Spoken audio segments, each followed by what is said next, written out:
ख़ुशी आहे जो पंहिंजनि ॿारनि बचड़नि सां ॻाल्हाइण जो मौक़ो मिलियो आहे। हर मां पंहिंजनि बचड़नि खे प्यार कंदी आहे, पोइ भली मोट में प्यार मिले या न मिले, हूअ परवाह न कंदी आहे। हा, चाहींदी ज़रूर आहे त हुन खे प्यार ऐं इज़त मिले। ख़ुशीअ सां गॾु थोड़ो अफ़सोस बि थी रहियो आहे जो मूंखे पंहिंजी सुञाणप ॾियणी थी पवे। माउ खे पंहिंजनि ॿारनि जे अॻियां पंहिंजी सुञाणप ॾियणी थी पवे।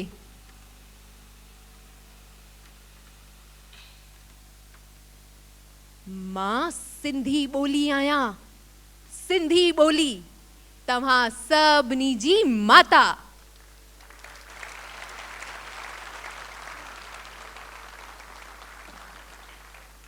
पहिरीं माता माना जनम ॾींदड़, ॿी माता मातृभूमि ऐं टीं माता मातृभाषा।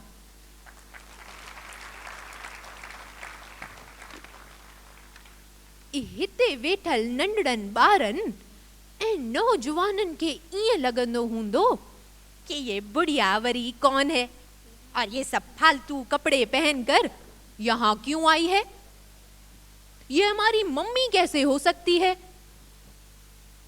चङो पुट चङो, मम्मी न त अम्मी आहियां।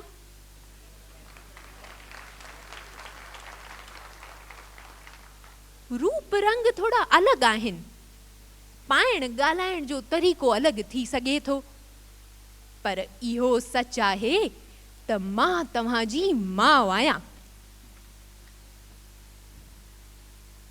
दीद थोड़ी घटि थी पवेम, पर किन चेहरनि ते मां अजब जो भाव ॾिसी रही आहियां।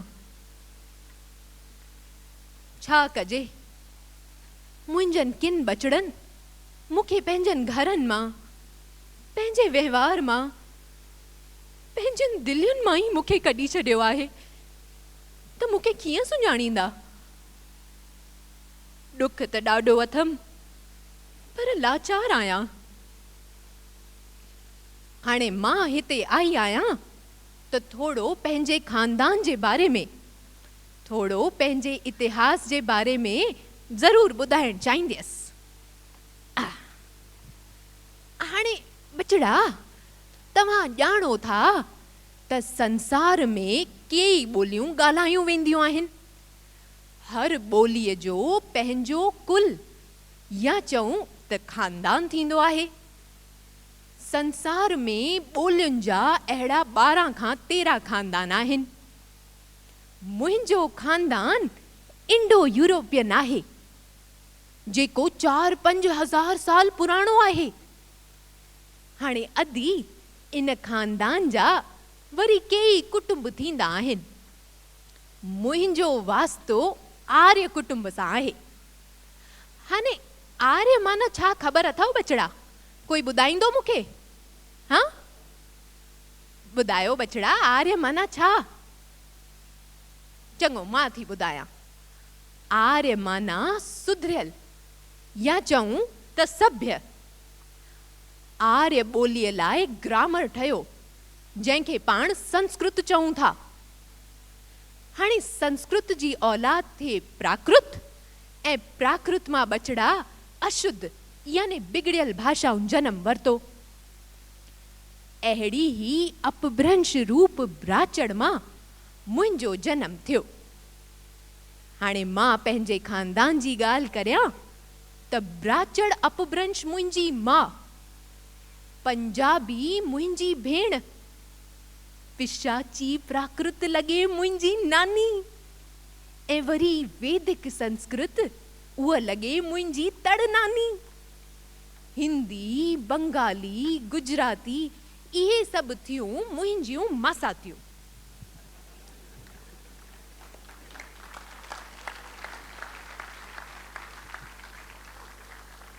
हाणे बचड़ा, मां तव्हां खां हिकु सुवाल पुछंदसि।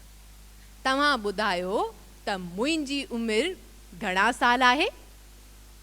ॿुधायो ॿुधायो, थोरो ज़ोर सां त चओ पुटड़ा। हिन उमिरि में 4000 साल? एॾी ॿुढी थी लॻां छा? चङो, हाणे पुठियां त ॿुधण में नथो अचे, मां तव्हांखे ॿुधायां।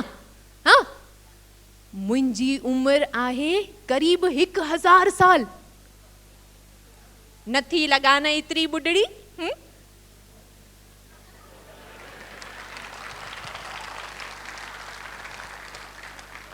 मेकअप ज़रा ठीक सां न करायो आहे न, इन करे उमिरि जे हिसाब सां थोरो तकिड़ो हली रही आहियां, थोरो तकिड़ो ॻाल्हाए रही आहियां।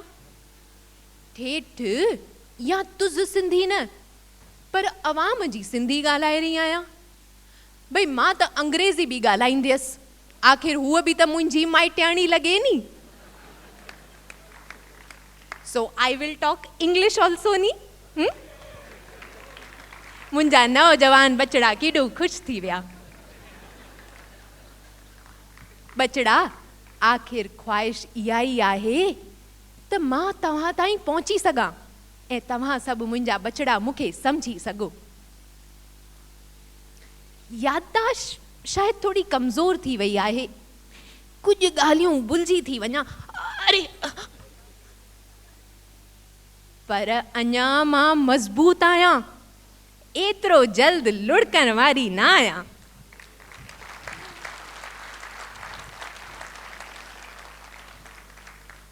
हाणे बचड़ा, अॼु भारत में लॻभॻि 70 लख खनि सिंधी रहनि था ऐं ॿियनि मुल्कनि में क़रीब 30 लख खनि सिंधी वसनि था। ऐं अॼु बि सिंध पाकिस्तान में क़रीब मुंहिंजा 3 करोड़ बचड़ा रहनि था।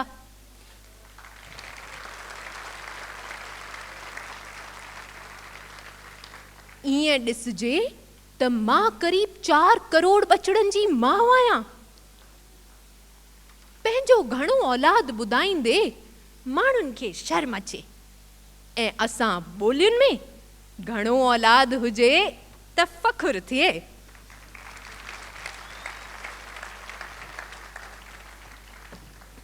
कितनी बार तुम्हें समझाया है, जिद मत किया करो।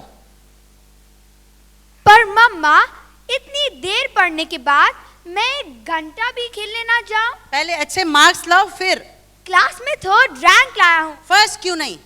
अरे पुटड़ा, ओ बचड़ी, हेॾा हेॾा, सिंधी आयो न? हाँ, आप?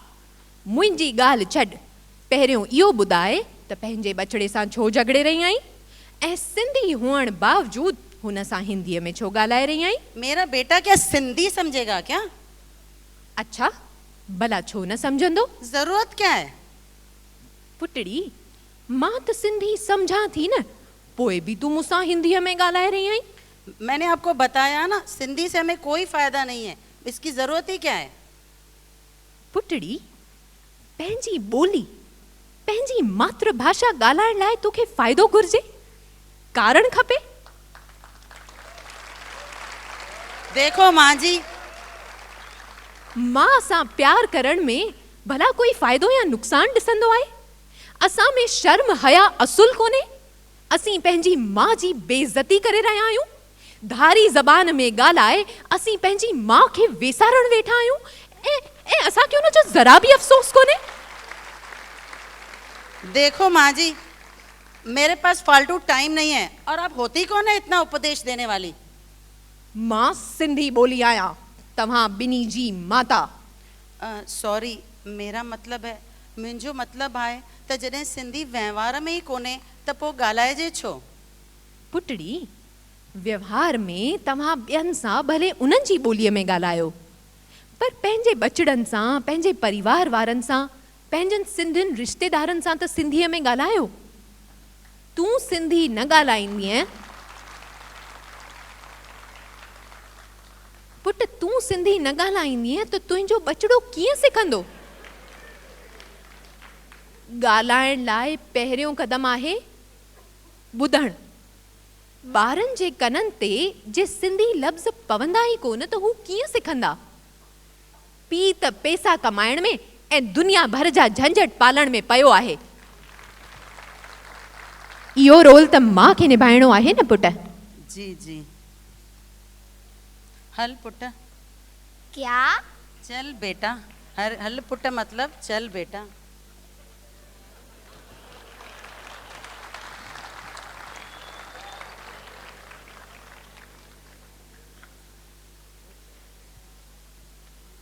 हाँ त मां तव्हांखे ॿुधाए रही हुयसि पंहिंजे कुटुंब जे बारे में। हाणे ॿोली त मां सिंधी आहियां, पर मुंहिंजा रूप आहिनि अनेक, यानी के डायलेक्ट, उपॿोलियूं। सिराइकी, विचोली, लारी, लासी, थरी, कच्छी। सामीअ सिलोकनि में सिरे जी सुरीली ॿोली कमु आंदी त शाह अब्दुल लतीफ़ लाड़ीअ जा लफ़्ज़ इस्तेमालु कया। पर घणे भांगे साहित्य जी रचना थी विचोली ॿोलीअ में, ऐं कच्छी बि मुंहिंजो ई हिकु रूप आहे। पर कच्छियुनि खां इहा ॻाल्हि विसरी वई आहे। घणो वक़्तु पंहिंजे सिंधी भाउरनि खां जुदा ऐं गुजरातियुनि सां रहण गॾु सबबु हू ईअं था सम्झनि त कच्छी गुजराती जो रूप आहे। पर मूं मां खे त ख़बर आहे न त कच्छी बि मुंहिंजा ई पेट ॼावा आहिनि।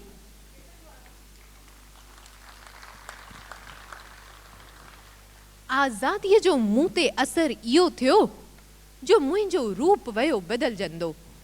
सरहद जे हुन पार सिंध पाकिस्तान में मूंखे उर्दूअ सां साहिड़प रखणी पई, त सरहद जे हिन पार भारत में मूंखे हिंदीअ सां हथ मिलाइणो पियो। सिंध में रहंदे ज़रूरत पवण ते मूं अरबी ऐं ईरानी ॿोलियुनि खां घणो कुझु वरितो। वरी जॾहिं अंग्रेज़ मुंहिंजे घर जे मथां हुकूमत कई, तॾहिं मां उन्हनि जो बि निरादर न कयो, सवें अंग्रेज़ी लफ़्ज़ अपनाया। ईअं ॾिसजे त मुंहिंजे भंडार में उधारा लफ़्ज़ घणा आहिनि। हाणे ॾिस पुटड़ी, होटल, गिलास, बस, टिकट, इहे सभु सिंधी न हुअण बावजूदु ॼण सिंधी लॻण लॻा आहिनि।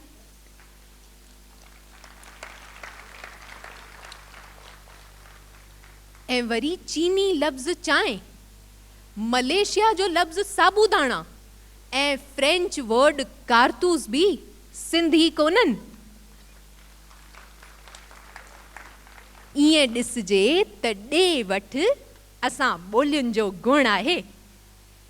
आवाज़ी सिरिश्ते जे ख़्याल खां ॾिसजे त मां भारत जूं ॿियनि ॿोलियुनि खां वधीक भरपूर आहियां, छो त सिंधी भाषा में 52 अखर यानी 52 अल्फ़ाबेट्स आहिनि।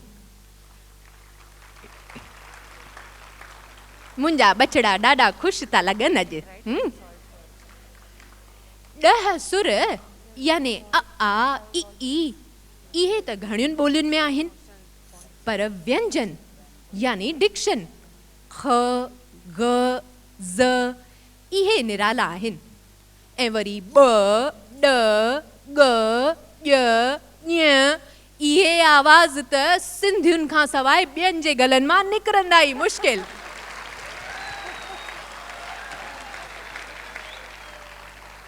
अरे वाह, तूं त ॾाढी प्यारी बचड़ी आई। क्या बोला? तूं सिंधी आई न पुट? हाँ, मैं सिंधी हूँ। त तूं मूंसां सिंधीअ में ॻाल्हाए। I don't know Sindhi. I understand little but cannot speak. छो भला? मेरे घर में सिंधी कोई बोलता ही नहीं है। पर तूं सिंधी ॻाल्हाइण चाहींदीअं? यानी would you like to speak Sindhi? why not? It's my mother tongue.